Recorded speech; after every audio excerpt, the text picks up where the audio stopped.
Okay, Assalamualaikum and good afternoon everyone. Welcome to Quick and Easy Cooking with Mimi Ramadan edition featuring the world's best super kitchen machine, the Thermomix. Today we're gonna cook Roti Canai. It's probably one of the most Malaysian of the Malaysian dishes. It's right up there together with nasi lemak, you know. You ask any Malaysian what they like and then they torn between nasi lemak and Roti Canai. Roti Canai, some say, is from Chennai, brought in by migrant workers, migrants, and some say it may have had some origin there, but actually it was created in Malaysia, and the word Canai actually comes from the Malay word to make flat or thin, like kita canai the dough tu kan. So whatever the case, Roti Canai or paratha as it's known across the pond, it's a favorite among Malaysians, and it's part of the new cookie dough collection, which is called an Asian kneading. I made a batch earlier today because this recipe requires some resting for the dough before we actually cook it. So there are 3 parts to this recipe, so I'm going to open it now. Before I start, I'm just going to tell you an overview. So one part is we're going to knead the dough, and then we need to rest it in the fridge for a minimum of 2 hours, or you can do it now and leave it in the fridge overnight for you to cook for sahur tomorrow, okay? And the second part will be the shaping. We need to like flatten it. Most people, they call it teba because they have to do the flipping action. I'm not a professional Roti Canai maker, and so I have my own method. It's mostly like stretching method, and I'm going to share it with you. Maybe not the best, but it works, especially for us who are new to this thing. I never made Roti Canai before the Thermomix. And the third part is, of course, the actual cooking, because after we shape it, we need to rest it for another 10 minutes, and then we're going to cook it, which is today I'm bringing out my induction cooker and my cast iron pan. I don't like frying, but when I do fry, I love my pan. It's cast iron pan, very heavy, from US. It's called Lodge. If you're investing in a good pan, this is a good one because it's naturally non-stick and it will not give out any harmful chemicals, which most non-stick pans do. Okay, so without further ado, let's get started. We have a lot to do today. So I have the recipe right here. I'm using guided cooking on Cookie Dough, which is now at 58,000, more than 58,000 recipes. And I'm just gonna tap on start cooking. If you don't know the ingredients, you can always tap the arrow and it will show you the ingredients and the preparation steps. Okay, but because I've prepped mine, I'm gonna start cooking, and I'm gonna start off with 260 grams of cold water. If you're new to Thermomix, you'll be wondering, how do I weigh? No problem, it's right there, built-in weighing scale, and if it doesn't show 0, we just tap on there and it resets to 0. So we're gonna weigh our water right now, cold water. Okay, we need cold water because this one, we want the dough to develop slowly over time and let the gluten do its work naturally. The dough actually doesn't require any leavening or yeast, and it's just time and the natural work of the gluten in the flour itself. Okay, so 260 grams of cold water, and then we're gonna add 20 grams of condensed milk. You can make your own if you don't have any, no problem. It's wonderful with the Thermomix, super easy to make. And my mom has always taught me, if you're using the canned type, after you open it, keep it in a separate container. You don't keep it in the tin. It's supposedly safer that way. And then we add 20 grams of sugar, very little, which I pre-weighed earlier. So we just dump everything in. And finally, we add in half a kilo of plain flour. You can use whatever flour you use. I personally prefer unbleached flour. So half of the bag goes in, super easy. And we add a little bit of butter, 20 grams. Option of margarine, but personally I prefer butter because for me anything that requires less processing is better. So butter is just cream which has been churned and separated from the buttermilk, whereas margarine, it uses a lot of stabilizers and vegetable oils, and it goes through a process called hydrogenation, and it's to make it solid at room temperature, and it kind of worries me, you know, the more processing there is involved. So I go for butter anytime. Of course, anything you should always take in moderation, even roti canai, no matter how much you love it. And then we're gonna add salt. As usual, I'm using rock salt, Himalayan rock salt, 10 grams. And we just mix it all up. Super easy. It's already set at the dough mode, and the time is already set as well for 3 minutes, and we just turn the selector button to turn it on. No need to worry, how long do I need to knead? Is it stretchy enough? Am I doing it the right way? Why is it so difficult? The Thermomix takes care of it for us. We can sit down and relax, or I can get started on the next phase, which is I'm going to show you how to shape. So for this one, you can clean your own counter. I've seen videos of people using cling wrap to cover their table. I use my thermomat, my handy dandy thermomat. And then for this step, we will need a bit more butter or cooking oil. I just realized I prepped my butter and set it aside. It's okay. And then I have the dough, which I already rested earlier in my fridge since about noon today, so that's about 5 hours. And when you rest your dough, you are supposed to grease it so that they don't stick to each other. Or perhaps I shouldn't jump first, because this one I need to shape them, then I can show you. Would that be too... should I go in chronological order? What would you like?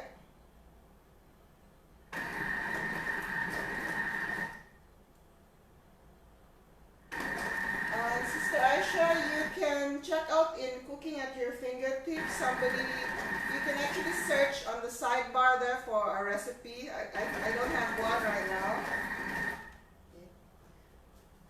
Okay. So I think I'll just wait, since it only takes 1 minute. Okay. This is one of the strengths of the Thermomix, the kneading function. Anybody who gets a Thermomix, it's one of the things that really excites all of us, because it takes the guesswork out of bread making. So whether you make baguette or wholemeal bread or sourdough or roti canai, it simplifies the process for you. And normally it takes only 2 to 3 minutes of kneading, unlike conventional mixers that take 20-30 minutes. And then, you know, it requires a lot of knowledge on the baker's part, because you have to be able to tell if it has been sufficiently kneaded, if the ingredients are enough. The Thermomix takes out all of the guesswork for us. It makes it so easy for us. We can just sit and wait for it to be ready, just like what I'm doing now. So I'm gonna wait for this, because it's actually gonna rest for 5 minutes. So yes, I'm gonna proceed here. It will rest for 5 minutes, and it needs to be kneaded another time. So once that's done, the next step is actually to portion it and to weigh it. And then after that's done, it has to be covered in a lot of butter and rested in the fridge for at least 2 hours. And the reason why you need the butter is so that the dough will not stick to each other. And if you follow the recipe, it will say divide into 10 portions, but I personally like them small, so I make them about 50 grams each, and I get about 15 or 16, yes. So after at least 2 hours, then you take them out, and then you get your surface ready, you get your oil ready. And yeah, this one hasn't been sufficiently buttered that it started to stick to its neighbor. This is the reason why we don't want to. See, that's why we need to have a lot of butter there. It will actually tell you to weigh 200 grams. It doesn't have to be 200, but you have to have a lot. So it depends on you. For this part, I've seen people actually like slap it down like that. You can just do it gently. And basically you're just gonna flatten it out. Just flatten using the heels of your palms. Okay? And you just spread it out gently outwards. And having some grease or cooking oil or butter, it helps the process. So you can also use your fingers. Okay? It's really easy. Some people like to dip their fingers in oil. Some people like to use, you know, the squeeze bottle with the oil. But basically, our goal is to stretch it as thin as possible until it's what they call, it reaches window pane stage, which is like the dough becomes almost transparent. But because mine is a bit small, so yeah, and you just keep going at it. Just be gentle, and you keep adding oil, and you have to be patient, because if you're too impatient, like my husband, you might tear your roti and it will not be so nice. Okay? And then when you feel that it's stretched sufficiently enough and you're afraid of tearing it, if you stretch it any further, then you simply take one end and like fold it to the center, and take the other end and fold it to the center as well. And then there are two ways here. One is the like a snail method, so like you give it a pull like that, so it's like one wrinkled log, and then you just form a swirl like a snail, just like that, and then you let it rest. Okay, so let's try it again. Let's take another one. So let's do to give it the authentic feel. Okay, so either you use oil or butter, up to you.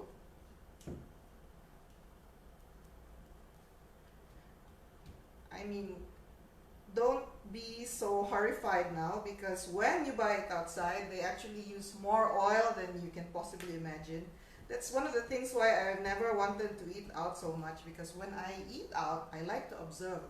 I would see how the cook is dressed up. Does he look neat? Is the cloth that he's using clean? Are his nails short? You know, that sort of thing. And that's why I like it so much now, alhamdulillah, that I can make things at home, most everything, including Roti Canai, especially now that we are locked down and supposed to minimize going out, only going out for essential items. So now you don't have to go out. You can enjoy your favorite Roti Canai in the comfort of your home. And this is in fact an activity that you can do with your kids as well. So it's very calming actually. It's like playing with Play-Doh, but instead of making shapes, you just stretch it out. Maybe you can even have a contest. Who can stretch it the biggest? You weigh the dough equally and see who can stretch it the biggest. See, when you are gentler and slower, you can actually get it to expand just a bit more. And you try to get the edges very thin as well, because we want the edges to be nice and crispy. So it makes me think that it's actually like some kind of an Asian croissant in a way, because you get these layers of the pastry and the butter. And see, it's so beautiful now. So I'm just gonna see. Can you see that? That you can always almost like see through it. So you just flip in half, take the other half, and then we tried the other method that I've seen on YouTube. Basically, like fold it one time, and then another time, and a third time, and then wait. Oh yeah, and then he like. No, I think I've got it wrong. I think he folds it 1, 2, 3, and then he like, it's like you turn it inside out like that. Okay, and then you rest it. And that's it, super easy. Has it been 5 minutes? I think so. So another 5 minutes, because this one, the instruction is to let it stand in the mixing bowl for 5 minutes. And then it will continue kneading for another 3. So while waiting, then I shall need a bit more of my roti canai. Meanwhile, I've got these 2 here. I already rested earlier, and we can actually fry these shortly. With my hands still oily, let's try 2 more, okay? So we try both methods, the fold method and the swirl method. So I take some oil. Let's do the slapping thing again. So satisfying. And we learn a new skill during this MCO. And then you just add in a bit more butter or oil. And you just stretch it out. Super easy.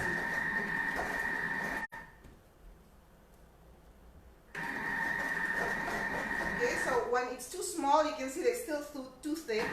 So you need to stretch it a bit more. Try not to move it because it might overlap and it will be difficult to separate. So you just continue stretching like that. And adding more oil or butter. I'm using butter here. Unsalted, of course, otherwise our roti canai will become too salty. And then you just spread it out. So either you use the palms of your hand, or you can just use your fingers like this, gently spreading it. Gently spreading it, gently spreading it. Super easy. And when you feel you've reached the maximum, then you take one end, fold in the middle like that, like a third, and then you take the other end, fold it like that. Then we do the swirl method.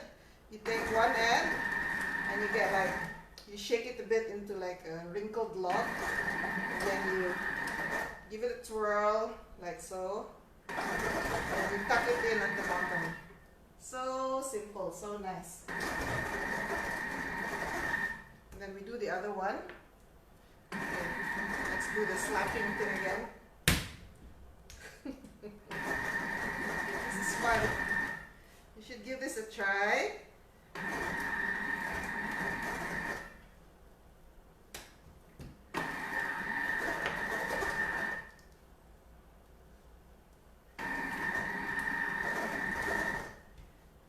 And when you buy outside, they actually use margarine, and you don't know what kind of oil they use. Whereas if you're the one making it, you know exactly what goes in it. And if you do some math, it doesn't cost much. That's only half a kilo of flour. Say 1 kilo of flour is about 4 ringgit.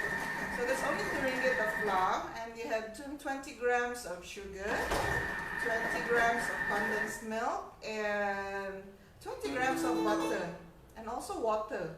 So if you think about it, I can make 16 of these for so cheap, right? And the only thing that costs, maybe the butter, if you use about half a block, it's about 4 or 5 ringgit. So basically for 10 ringgit, you get high quality roti canai made under very hygienic conditions, and you know exactly what goes in it. And you can give the best quality ingredients for your family. What price can we put on peace of mind and convenience? No need to go out, no need to queue, no need to sit there and smell like whatever they're cooking in the shop. And then you can do this while your Thermomix is making your curry, which I did earlier in another episode. So I'm gonna have that together with this today, together with our bubur pulut hitam. So meal planning is so easy. So we did our folding, one side and the other side, and then we do 1, 2, 3, and then we kind of like flip it like a sock, inside out like that. Okay, that's it. And then you just keep on going until it's done. So this one we let it rest for frying. And I'm just going to show you how to shape the dough after kneading. Of course, you can do it 2 ways. One is you can wiggle the knife, wiggle the knife from the bottom. But if it's still sticky, you can open it totally and let the knife fall down together with the dough two ways of getting your dough out, see? And then you can just gently pry off the dough from the blade, like so. As with anything, you do it with care.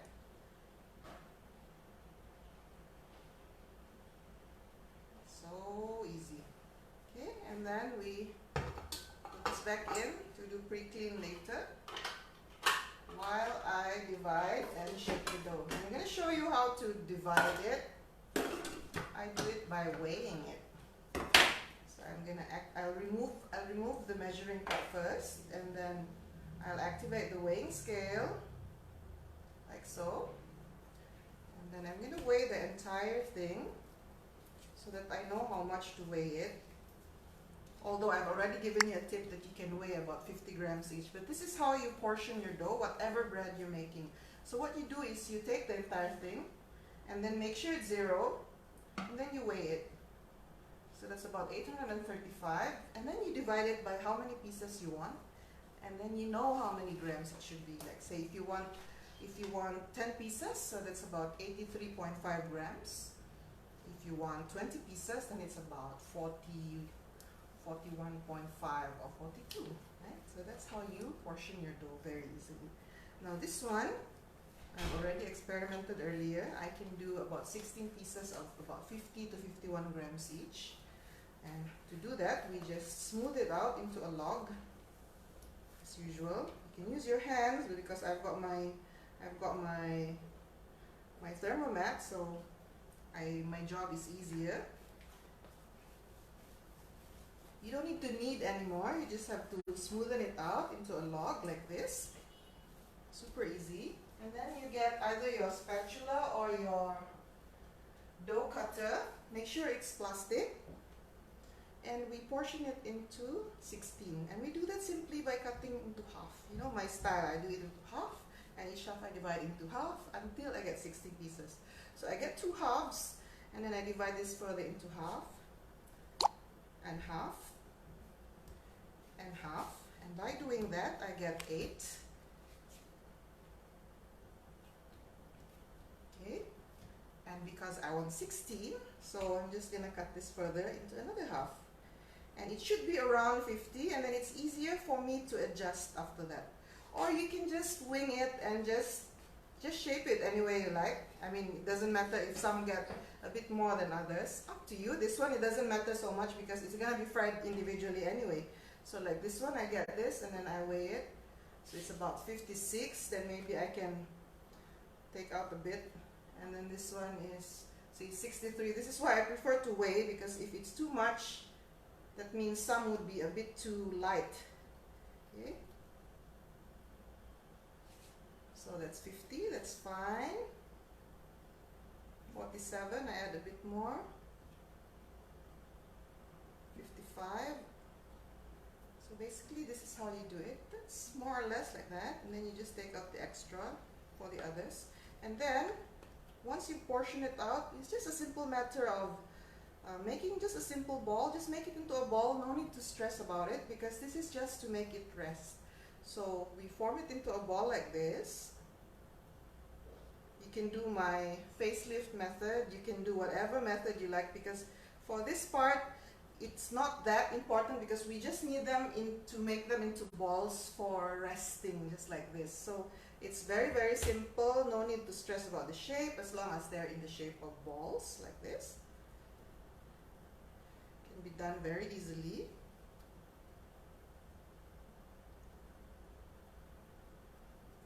And then you look for a container with a lid, or you can use a bowl and you can cover cling wrap. I personally prefer something with a lid because it's more environmental friendly. I try to minimize the usage of disposable cling wrap. Which reminds me, I've been planning since forever to make my beeswax wrap, and I haven't done it yet. So you just get these balls like this, and then you get your softened butter, and you just make sure that they're all coated evenly. You have to be generously coating it like this, so that they don't stick to each other. Just like that. Super easy. have to remember which ones I have to make now and which ones I have to set aside for later. Okay, just like that. So the ones that I made just now, I can reserve for sahur tomorrow, or maybe for more. More is what people do when it's what we eat after Tarawih prayers. So just like that. Super simple. That's it. So now I'm gonna cook some of my dough here.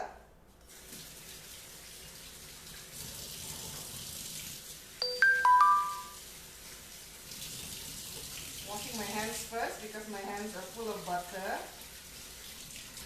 I'm just going to show you how I fry them. So I just turn on my pan to fry setting. Oh, it's not on yet. Fry setting. I just got my stove a few days back, so still figuring it out.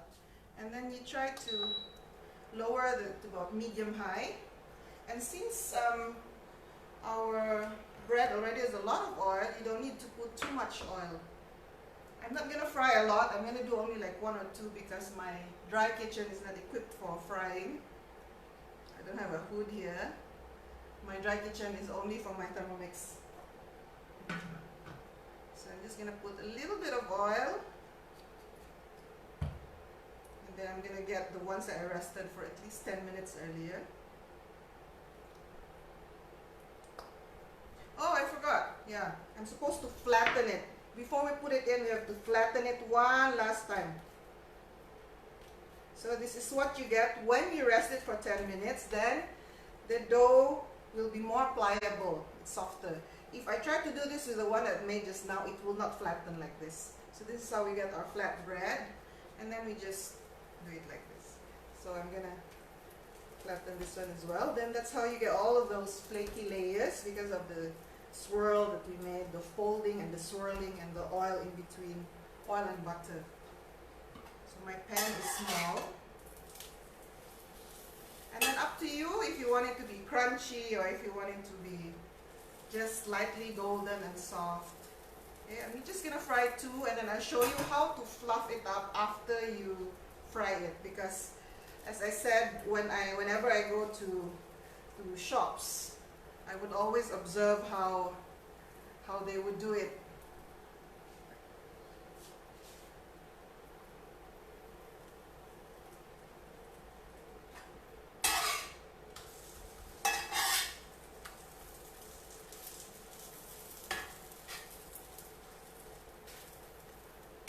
While doing that, I'm going to form these into balls. Might as well, instead of just waiting.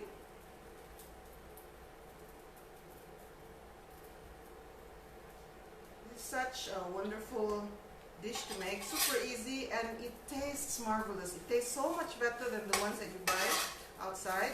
Must be the butter, I don't know, must be what they call the mother's ay tangan ibu or ay tangan istri. The love that goes into what you're making.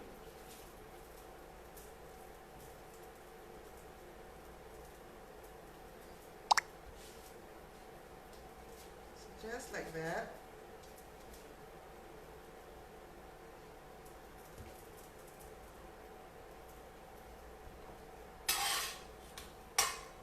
This one's almost done. This one too.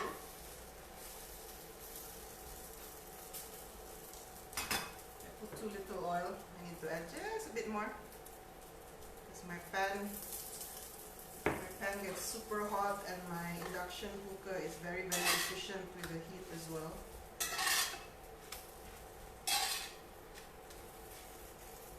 Doesn't take long. So I've got these. Super easy.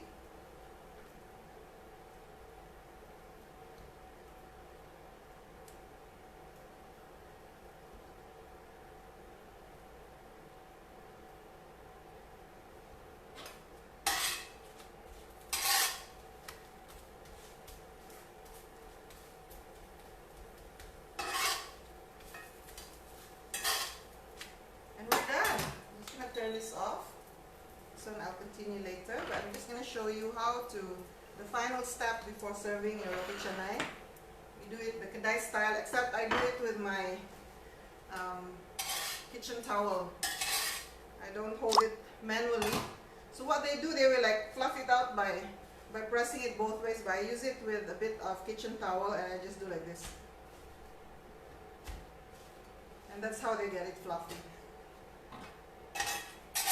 One, because it's hot, and two, because it's oily, and three, because it's more hygienic. So I do it like this and like this, and voila, we have our roti canai. I hope you enjoyed today's episode of Quick and Easy Cooking with Mimi. Join me again tomorrow at 6 p.m. Same time, same place. Assalamualaikum warahmatullahi wabarakatuh. Bye. Thank you.